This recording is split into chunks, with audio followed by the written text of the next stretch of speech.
Assalamu alaikum, dear students. Welcome to lecture number 2 of chapter number 1. I hope you revised previous lecture from your books. I'm your teacher Maryam Arif, and today we are going to learn about the stories of some scientists, their discoveries. But before that, let's watch a small movie.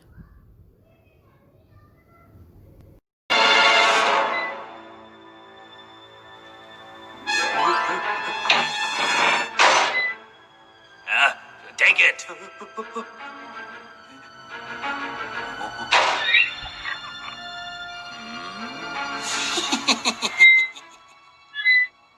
Wow.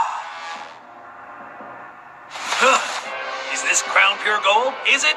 I can tell. You must have mixed something else in with it.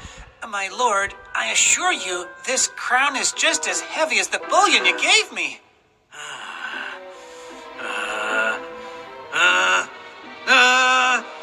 Archimedes!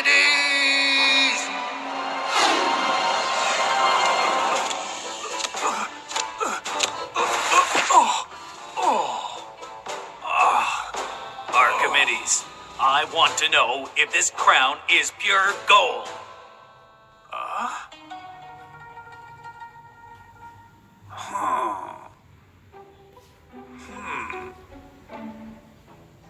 The color looks funny, but the weight feels correct. Tell me now. What? No biting the crown. Protect the king! What are you doing? I just want to take a sample. No cutting. Then, No!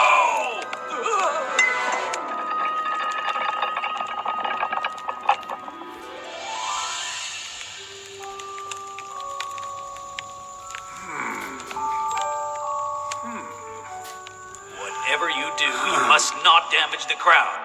Find the proof in 3 days, or I will cut off your head.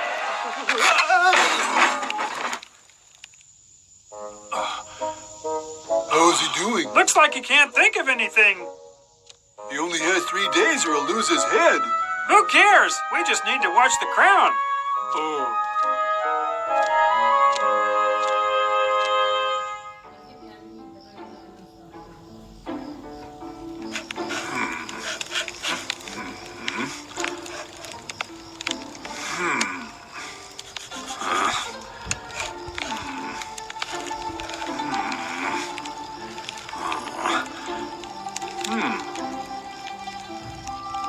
Find the proof in 3 days. Aha!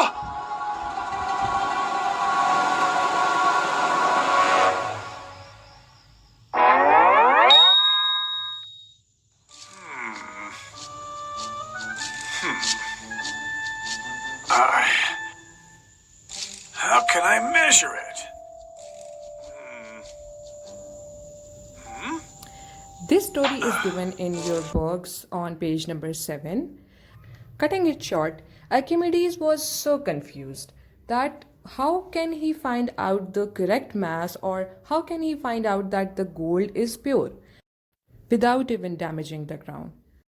So for instance, he forgot everything and he just thought that let's take a bath. So when he entered the bathtub, he realized that as he is entering inside the bathtub, the water inside the tub is now coming out. How is it happening? Because with every moment he was just thinking of the gold. It's to find out its purity. Because the Greek emperor of that time ordered him to find the purity of the gold. So he noticed the same thing again. And he realized something in his mind. So he stood up a little bit, and then what he did? He jumped in the tub again. And he found out that as he is entering in the tub, the water, which is equal to the mass of his body, displaced out of the tub, which means that he can find out the solution as well. He was so happy that at last he found out the solution. So he did the same with the crown, and he found out that the crown also displaced some water. So he was so happy that he came out from his water tub shouting, "Eureka, I found the solution." And what was the solution? That if the gold is pure, the pure gold and the crown will displace the same amount of water. And then he did the experiment with pure gold and crown and found out that the crown is displacing more water, hence it was not pure. Let's talk about the history of atom. The ancient scientists studied in very detail about the stuff. What is it made up of? One of them was Dalton's. He was a very intelligent student of his time. He presented an atomic theory called as Dalton's atomic theory. He gave 4 major postulates in that theory. The first postulate was that all elements are composed of tiny indivisible particles called as atoms. The second was that atoms of particular element are identical. They have same mass and same volume. Consider the 2 iron atoms that you can see on your screens. These are the atoms of a single element, iron. So they will have same size, same mass and same chemical properties. And atoms of different elements differ in size, mass and chemical properties. For example, consider 2 elements over here, iron and sulfur.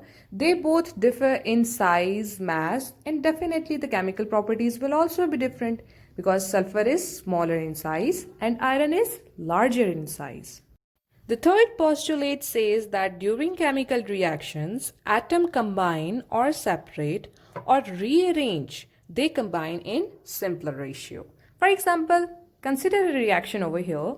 Iron is going to combine with sulfur to form iron sulfide. In a chemical reaction, atoms only get rearranged. Atoms of an element does not change into atoms of another element, but they will be the combination of those 2 elements. Consider an example. Sodium hydroxide is going to react with hydrochloric acid to form sodium chloride and water. Now sodium chloride consists of Na coming from sodium hydroxide, Cl coming from hydrochloric acid, hydrogen coming from hydrochloric acid and oxygen coming from sodium hydroxide.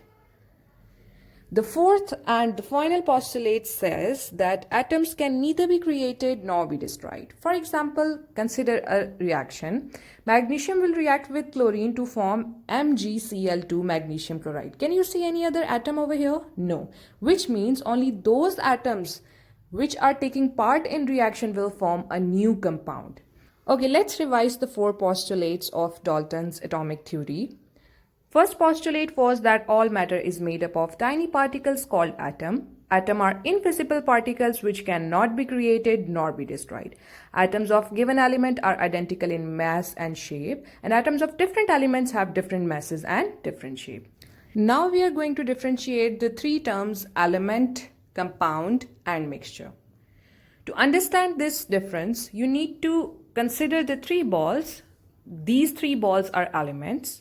And when these 3 balls are going to combine with each other through a chemical bond, it will be called as compound. For example, we have these 2 elements over here. One is iron and the other is sulfur. When they both will combine with each other through a chemical reaction, it will be called as compound. But if we are just going to mix it randomly, it will become a mixture. Mixture consists of 2 or more substances not chemically combined together. For a mixture, you don't need to do a chemical reaction. For example, a mixture of sand and iron nails. They can be easily separated by a physical method. But for the formation of compound, you need to do some chemical reaction. You need to provide some heat or some any other conditions. For example, water is formed by a chemical reaction between hydrogen and oxygen. Not just mixing of hydrogen and oxygen, but it involves a chemical reaction. The chemical formula of water is shown over here. 2 is written in a subscript which shows the number of hydrogen atoms over here. How many atoms of hydrogen are here? 2 atoms. So 2 atoms of hydrogen combine with oxygen chemically to form a new thing called as compound, not a mixture, because the chemical reaction has involved over here. Same thing with carbon dioxide. We have 2 oxygen, 2 is written in subscript. Now consider this simple demo. It will help you to differentiate atom, element, compound and mixture. For the purpose of this demo, a single nut, bolt or washer represents an atom. So the first bolt represents an element with its atom. The second represents another element with its atom. And the third represents another element with its atom.